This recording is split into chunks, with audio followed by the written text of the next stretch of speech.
Nous abordons maintenant les distributions dites à queue fine.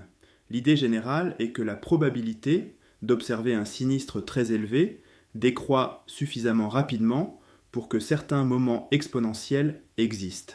Cela signifie que l'on peut donner un poids croissant de type exponentiel aux grandes pertes sans faire diverger la moyenne ainsi obtenue.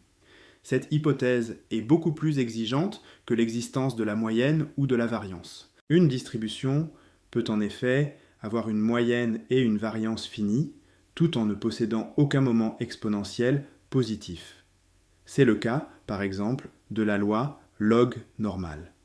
A l'inverse, les lois exponentielles, gamma ou normale, disposent de moments exponentiels dans un voisinage de 0.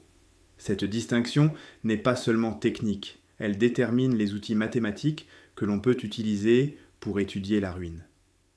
Lorsque le moment exponentiel existe, il devient possible de construire un coefficient d'ajustement, d'obtenir une majoration exponentielle de la probabilité de ruine et, dans certains cas, un équivalent asymptotique précis.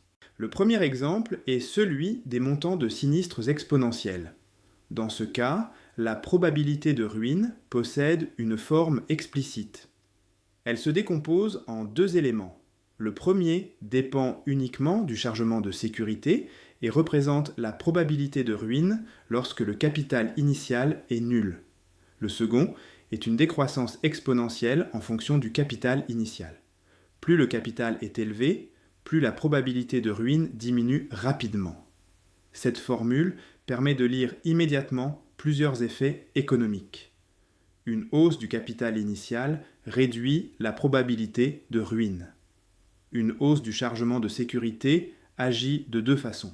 Elle diminue la probabilité de ruine à capital nul et elle augmente la vitesse de décroissance avec le capital. Une sévérité moyenne plus élevée produit l'effet inverse. L'intuition de la démonstration repose sur la représentation de la perte maximale obtenue précédemment. Cette perte maximale peut être vue comme la somme d'un nombre aléatoire de montants d'ascension, c'est-à-dire de dépassements successifs de records du processus de perte. Le nombre de ces ascensions suit une loi géométrique. Dans le cas exponentiel, la distribution d'un montant d'ascension reste exponentielle. Cette stabilité vient de l'absence de mémoire. Une fois qu'un sinistre a dépassé un seuil, le dépassement restant suit la même loi que le sinistre initial. Conditionnellement au nombre d'ascensions, leur somme suit alors une loi gamma. En mélangeant ces lois gamma avec les probabilités géométriques, on obtient une série qui se simplifie en une seule loi exponentielle. La probabilité de ruine est alors simplement la probabilité que cette perte maximale dépasse le capital initial. Ce cas est exceptionnellement simple. Pour des lois à queue fine plus générales, on ne dispose pas toujours d'une expression fermée. On cherche alors soit à calculer une transformée de la probabilité de ruine, soit à établir une majoration et un comportement asymptotique. Ce sont les deux approches développées dans les slides suivants. On peut aussi distinguer la notion de queue fine de la simple rareté des grands sinistres. Toutes les distributions attribuent une faible probabilité aux valeurs très élevées, mais la vitesse de cette décroissance est déterminante. Dans le régime à queue fine, la décroissance est suffisamment rapide pour que les méthodes exponentielles décrivent correctement les grandes déviations du processus de réserve. Le risque de ruine résulte alors typiquement d'une succession défavorable de sinistres, et non nécessairement d'un seul événement hors norme. Cette interprétation sera importante lorsque nous comparerons ce régime à celui des distributions à queue épaisse. Lorsque la probabilité de ruine ne peut pas être calculée directement, une méthode classique consiste à étudier sa transformée. Le principe est de remplacer une fonction difficile par une représentation intégrée dans laquelle les convolutions et les sommes aléatoires deviennent plus faciles à manipuler. Le point de départ est la perte maximale du processus de risque. Nous avons vu qu'elle peut être représentée comme la somme d'un nombre géométrique de montants d'ascension indépendants. Cette structure explique la forme de sa transformée. Conditionnellement au nombre d'ascensions, la transformée de la somme est le produit des transformées individuelles. Comme les ascensions sont indépendantes et de même loi, on obtient une puissance de la transformée d'une seule ascension. On moyenne ensuite par rapport à la loi géométrique du nombre de termes. La série obtenue est une série géométrique qui se résume sous la forme d'un quotient. Il reste alors à exprimer la transformée d'un montant d'ascension à partir de la loi des sinistres. Cette ascension suit la distribution intégrée de Q. En pratique, sa fonction de survie est proportionnelle à l'aire situé sous la queue de la distribution des sinistres. Une intégration par partie permet de relier sa transformée à celle du montant individuel, à la moyenne du sinistre et aux paramètres de transformation. La transformée de la probabilité de ruine s'obtient ensuite à partir de celle de la perte maximale. La raison est que la probabilité de ruine est la probabilité que cette perte maximale dépasse le capital initial. Il s'agit donc de sa fonction de survie. Là encore, une intégration par partie permet de passer de la transformée de la variable à celle de sa fonction de survie. Cette représentation est utile pour plusieurs raisons. Elle permet d'obtenir des moments, de construire des inversions numériques et de comparer des modèles sans calculer explicitement toute la distribution. Elle prépare aussi l'introduction du coefficient d'ajustement. Le coefficient d'ajustement est une solution positive d'une équation qui met en balance le rythme d'encaissement des primes et la croissance exponentielle des sinistres. Graphiquement, on compare une droite, déterminée par le taux de prime et l'intensité des arrivées, à la transformée exponentielle du montant des sinistres. Au voisinage de 0, les deux courbes se touchent. Leur pente respective dépend du coût moyen attendu des sinistres et du taux de prime. La condition de profit net garantit que la droite est initialement au-dessus de la transformée. Comme cette dernière est convexe, elle finit généralement par recroiser la droite si elle reste finie suffisamment loin. Le premier croisement positif définit le coefficient d'ajustement. Ce coefficient possède une interprétation actuarielle directe. Il résume simultanément le chargement de sécurité et l'épaisseur de la queue des sinistres. À taux de prime donné, une distribution plus lourde produit une transformée plus élevée et donc un coefficient d'ajustement plus faible. À distribution donnée, un taux de prime plus élevé repousse le point de croisement vers la droite et augmente le coefficient. Le coefficient d'ajustement peut aussi être lu comme un indicateur synthétique de solvabilité. Il ne remplace pas la probabilité de ruine, mais il permet de classer rapidement des portefeuilles comparables.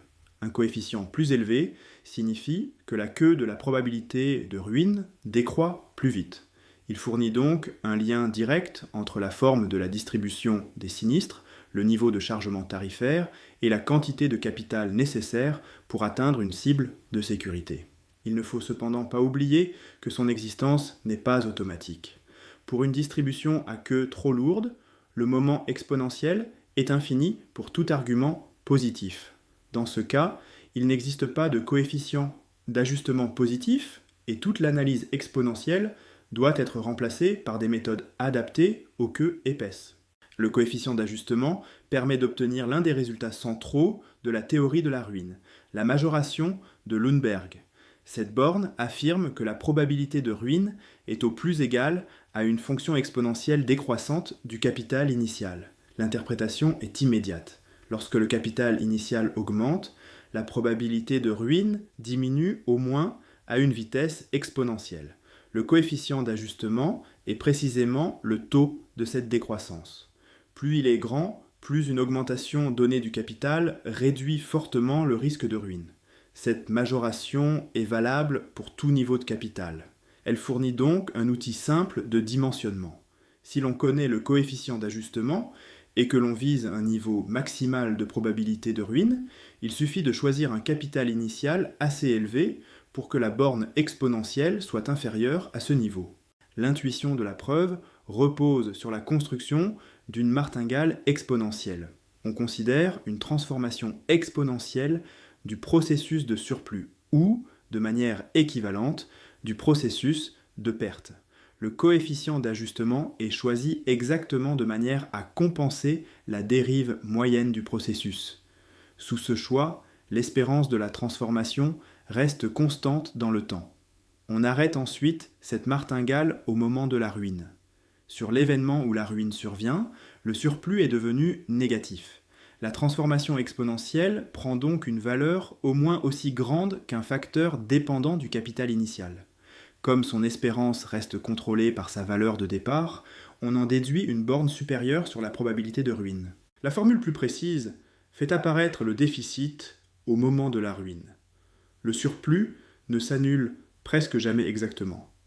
Le sinistre qui provoque la ruine entraîne généralement un passage brutal sous zéro. La quantité par laquelle le processus franchit ce niveau est appelée dépassement ou déficit à la ruine. La probabilité exacte de ruine s'écrit alors comme la borne exponentielle divisée par une espérance conditionnelle qui dépend de ce déficit. Comme ce facteur correctif est supérieur ou égal à 1, la majoration de Lundberg est immédiate. Cette écriture explique aussi pourquoi la borne n'est pas toujours exacte. Elle ignore la taille du dépassement au moment de la ruine. Lorsque le capital initial devient très grand, la probabilité de ruine est équivalente à une constante multipliée par la même exponentielle. Cela signifie que la majoration fournit le bon taux de décroissance. Elle capture correctement la pente asymptotique du logarithme de la probabilité de ruine. Seule la constante multiplicative doit être ajustée. Cette constante dépend du coefficient d'ajustement, du chargement de sécurité et de la distribution des sinistres sous pondération exponentielle. Elle contient donc une information plus fine sur la queue. Deux portefeuilles peuvent avoir le même taux exponentiel, mais des niveaux de risque différents en raison de constantes distinctes. Le mécanisme probabiliste derrière ce résultat est le suivant. Pour atteindre un niveau de capital très élevé, le processus doit suivre une trajectoire exceptionnellement défavorable. Dans le régime à queue fine, cet événement est typiquement produit par une accumulation de sinistres défavorables sous une dynamique inclinée, plutôt que par un unique sinistre gigantesque. Le changement exponentiel de probabilité rend justement ces trajectoires typiques sous la nouvelle mesure. Ce point marque aussi la frontière avec les queues épaisses. Dans ce dernier cas, la ruine est souvent provoquée par un sinistre exceptionnel unique. La décroissance n'est alors plus exponentielle, le coefficient d'ajustement peut ne pas exister et la majoration de Lundberg perd sa pertinence. Le premier résultat de ce slide relie directement la tarification exponentielle à la théorie de la ruine. Lorsque la prime du portefeuille est calculée à l'aide du principe exponentiel, le paramètre utilisé dans ce principe coïncide avec le coefficient d'ajustement du modèle de Lundberg. Le principe exponentiel évalue un risque à partir de son moment exponentiel. Il accorde donc un poids très important aux pertes élevées. Dans un modèle de poisson composé, le moment exponentiel du coût total sur une unité de temps s'exprime simplement à partir de celui du montant individuel et de l'intensité de fréquence.